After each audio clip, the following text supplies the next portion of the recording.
welcome to WiseAcre Estate in Norfolk, Virginia. Love to tell you a little bit about the house. It was built in This is Charlotte. Charlotte is getting ahead of the tour because she thinks we're going outside. She's so excited. So the home was built in 1962. The gentleman that built and designed the home was not an architect, but in fact an attorney, obviously a big fan of Frank Lloyd Wright. So sort of the whole definition of the mid-century modern style is uniting indoors with outdoors. So inside we have lots of natural elements such as this limestone, which is the same as the exterior of the home, lots of different kinds of wood, and that unites us with this. Right on the other side of this 20-foot window is Lake Whitehurst. It is in fact a natural spring. So even though the Chesapeake Bay is right on the other side of Shore Drive here, this is in fact freshwater. Wow. Fun factoid. There are actually seagulls in Lake Whitehurst.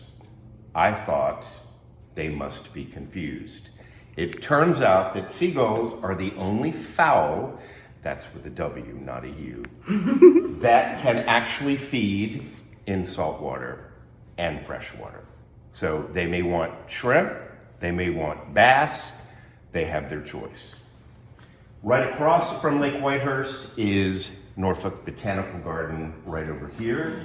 So I am thrilled by the fact that no one will ever be building condos across. Oh, that's awesome. This is, unfortunately, it no longer works, but I will never get rid of it. Oh, Turntable. I feel like I'm in that Leonardo DiCaprio movie. Isn't that amazing? Catch Me If You That is Can, right? So you've got the turntable, you've got the radio. This was for a reel-to-reel player, which was not here when I got here. And then this is the really creepy intercom system so that you can listen to what your kids are doing. Ooh. Oh. Very weird. Hotel New Hampshire. So just for my Airbnb guests to know, it does not function. I am not eavesdropping. That It is does look a little an defunct. interesting feature, though. Isn't that awesome? I mean, like, So I that's actually, history. That is cool. I actually had someone from Newtone come out to see if they could repair the turntable, and the guy said, "Oh my God, I've seen these in textbooks." Yeah, no idea how to fix it. Wow. No parts. Oh, Wow. But it is a cool part of this very modern home, so it will remain. So because I like to think out of the box as much as possible, this dining room table was custom designed by a very dear friend of mine. So Mark actually started with a tree. The cherry tree was cut down. He manufactured the tree into planks. And from there is this crazy process called electrocution, where you put nails in the wood and it goes and creates these capillaries. He then puts I asked for blue cobalt because I wanted it to look like a river moving. It's gorgeous. So he puts the pigment in here and then 6 coats of epoxy. Wow. So when Mark delivered this table, I said, "Oh shit, no one can eat off of this. It's art." It's perfect. But I got over that. So another That is fun gorgeous. element of the house. I love this kitchen. So as I said, house 1962, I am so happy to say.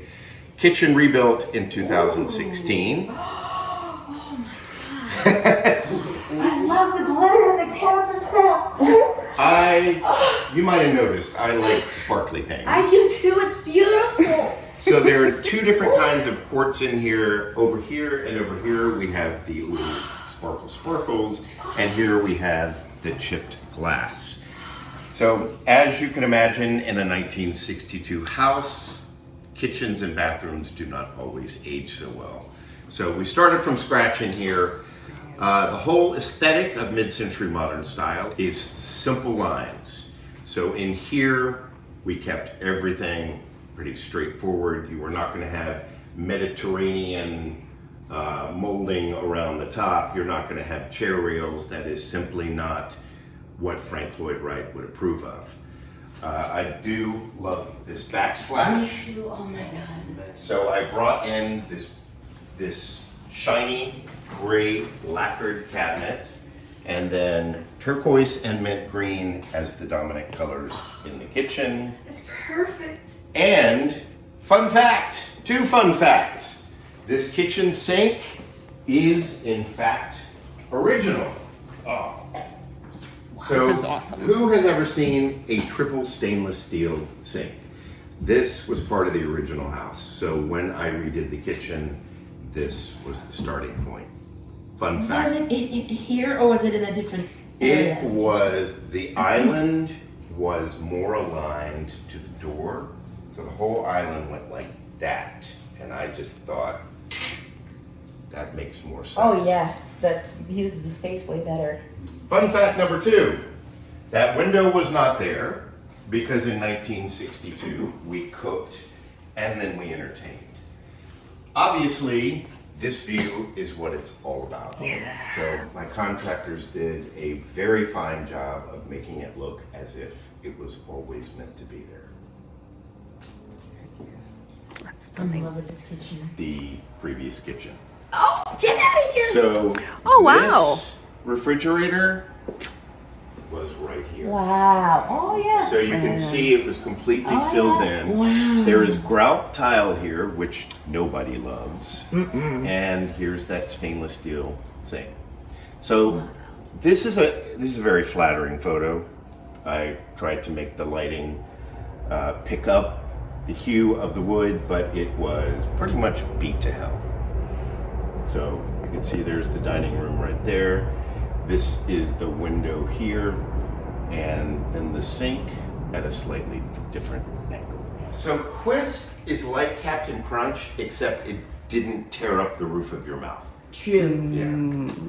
Kind of the same cereal.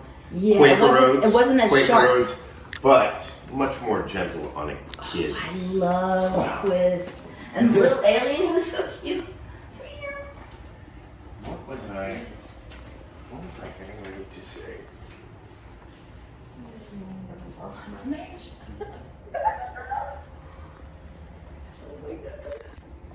So, let's proceed.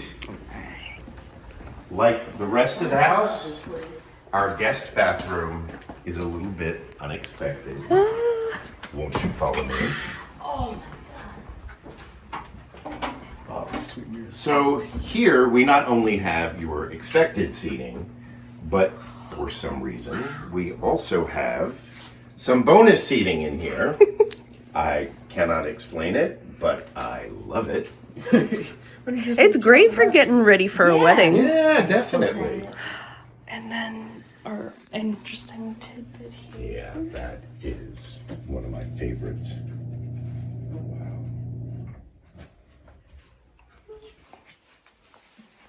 It's not every house that you can say Johnny Cash has pulled it out.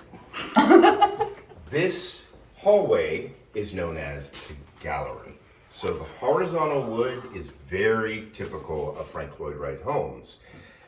The difference is Frank Lloyd Wright believes his homes are in fact the art. I obviously ignored the master, and while you do not fill a Frank Lloyd Wright home with furniture, you will see there's barely an inch of wall space, because I have so much fun displaying the things that make me think, and more so make me smile. Amen. Words to live by.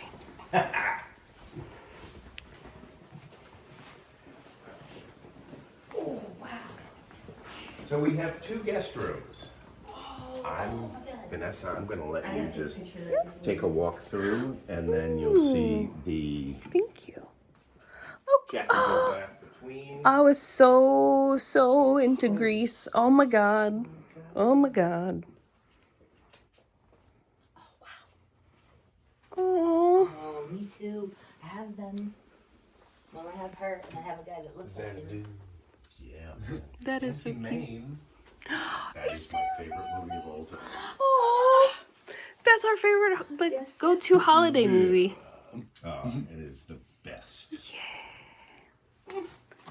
Color that's sunken in.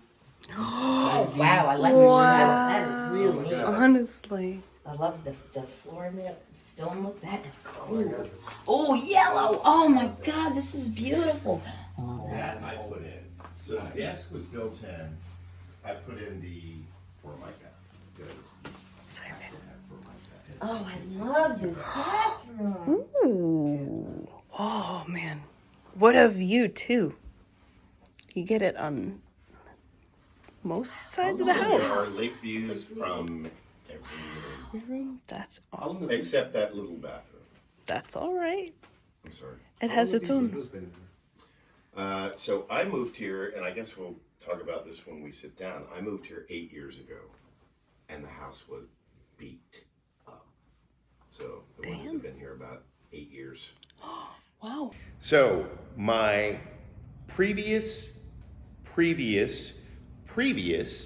next door neighbors next to this house, Loretta grew up next door as a kid. So she actually saw this house being built, and her mother became ill. She inherited the house, and then she and her husband fixed it up. And so they were my neighbors when I moved in. So the original owners, there was Guy Doherty, he was an attorney, and his wife, Margaret, was a professor at Old Dominion University in Norfolk. So here's the cool part. Margaret's daddy was George Hay, the founder of the Grand Ole Opry. So when George Hay retired, he moved to Virginia Beach to be closer to his daughter. George Hay is actually buried in Virginia Beach. For some reason, he was not buried in Nashville.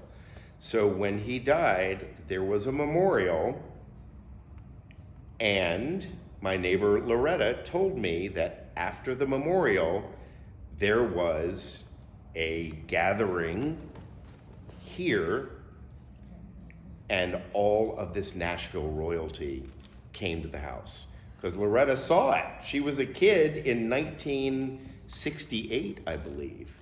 And so Minnie Pearl was this very famous Nashville luminary who she was on a show called Hee Haw, and she was always known for wearing a hat with a tag.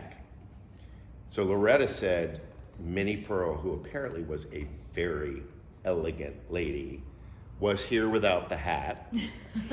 So some people of a certain age have heard of Minnie Pearl, but everyone knows Johnny Cash. So Johnny Cash, there's a picture in the local newspaper, the Virginian Pilot, of Johnny Cash at that memorial.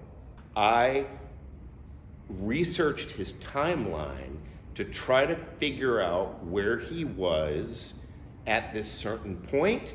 He played in Norfolk. He played in Norfolk. I actually grew up in Lynchburg, Virginia, went to James Madison University in the Shenandoah Valley of Virginia, worked in Metro Washington, living in Alexandria and Arlington, Virginia, and then moved to New York. Now here I am in coastal Virginia. It's interesting. I regard Lynchburg, Northern Virginia, and Hampton Roads, coastal Virginia, as three different worlds. I don't feel like there is a particular kinship to Central Virginia, which is very conservative, and Northern Virginia, which is essentially Washington, D.C., and coastal Virginia, which is all about water. So I have voted in the same elections most of my life, but I always feel like I'm in new and different worlds.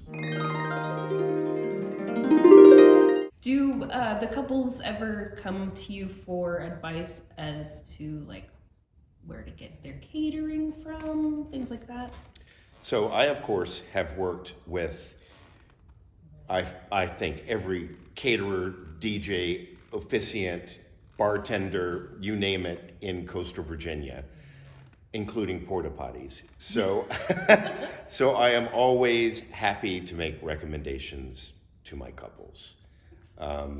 It's very important to find the right vendor, particularly things like your rental company for tables and chairs, because part of my role is to make my couples' weekends drama-free and seamless. So if I have worked with someone that I trust, I am always going to put them on the list and invite them back. Oh, that's good. Who do you usually like to work with? So for rentals, there's a company called Affordable and Luxury Rentals. They have been here so many times that when Steve gets off the truck, Charlotte runs up to him and he knows my dog by name. It's just essential that the couples can count on the vendors to deliver what they say they will. So for instance, Affordable, they're here when they promise. They deliver everything. Their pricing is transparent on their website. All of these things really matter to couples. So I want to make sure everyone in my house is treating me with respect and treating my couples like they've won the sweepstakes, because we're all in this together. What do you think was one of the more challenging aspects of transitioning over into doing events? I had a luxurious, gentle ride into moving down here, freelance writing, starting Airbnb, and then evolving into events. There was this pivotal point, Vanessa, where I had a writing gig for 6 hours a day. So I would get a story assignment and I'm working on that story and I'm thinking, damn it, I got to change the sheets. I got to get the house vacuumed. My cleaning crew is here and we have got to polish up. I don't have time to write this anymore.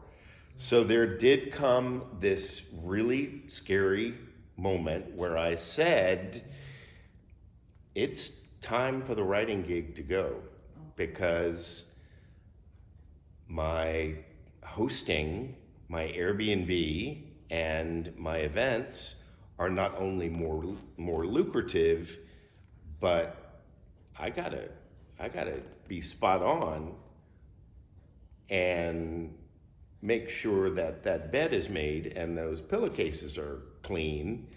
And so I, after 4 years, let go of this phenomenal writing gig I had and just said, I'm all in. I am Mr. Rourke from Fantasy Island now. How do you recognize someone from Virginia?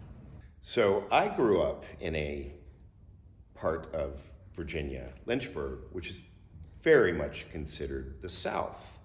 So in the South, everyone has a crazy aunt.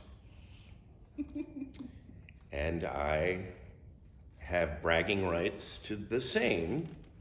Now, I say this with great love, but Aunt Lottie and Aunt Gypsy lived in a beautiful 2-story colonial house in Lynchburg, in the cellar,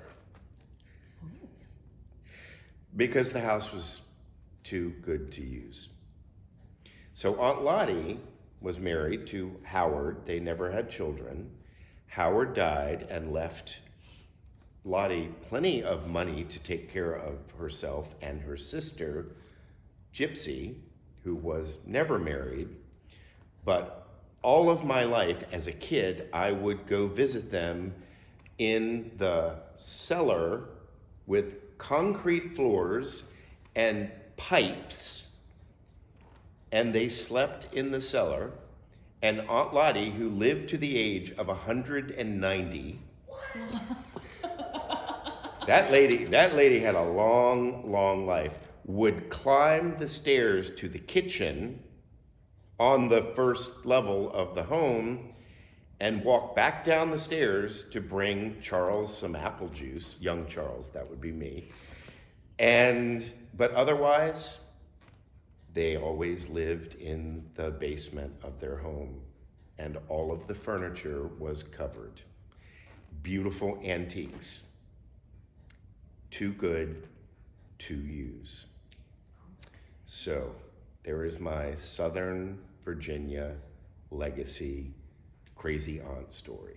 So when I was thinking of leaving New York City, I have friends that live in Virginia Beach, and ironically, I hate the ocean. I don't like cold salt water. I don't like hot sand. I don't like the grittiness. So it was a terrible fit on paper. So I came down here and I had a list of 14 houses to see when I got here. So I was very prepared for the journey, and I knew I wanted one story because the plan is I'm gonna grow old here and I don't want to be climbing stairs. So one story. Water would be nice, just nowhere near the Atlantic Ocean, which automatically cuts out an enormous swath in coastal Virginia, but obviously we have lots of lakes and lots of water here. So one by one, I go to each house and I go to open houses, and you know in a moment when you walk in if it's a no, if it's a maybe, or if it's a oh hell no. A lot of hell no's. I spent 13 years renovating an apartment in Brooklyn, so I'm kind of fearless when it comes to homes that need some love. Well, I had a list of 14 homes, and I walked in number 14. We're sitting in that home right now.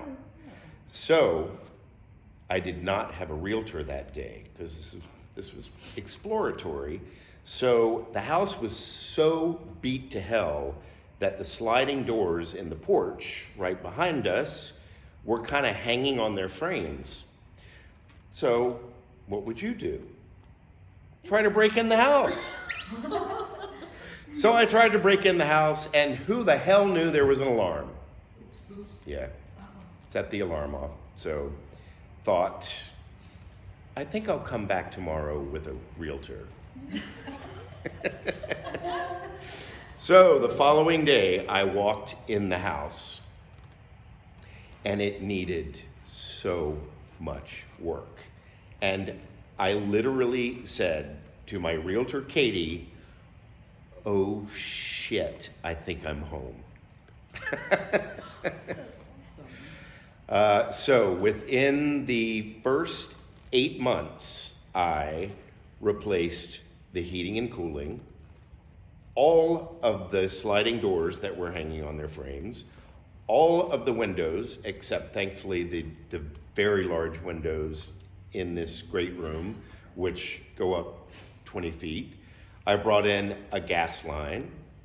There was a pool in the backyard. Unfortunately, the pool was falling into itself. So the walls on the side of the pool had caved in. It was a concrete pool, 10 feet deep, and it had cracks in it with trees growing out of the pool. So I thought, this is Virginia, not Fort Lauderdale. We're filling in the pool and getting a hot tub. So all of those things were done within the first 6 months. Then full bath, master bath, completely gutted. And that is all before I'd ever heard of Airbnb. So by the time this magical guest staying in your house with the owner there, the term is home share, started, all of the heavy lifting had been done. So 2 years later, the kitchen was completely redone. And so now it's just a lot of polish from there. New patio, just lots of smaller, more cosmetic projects. But the miracle, Vanessa, this is the coolest thing. My house is taking care of me now.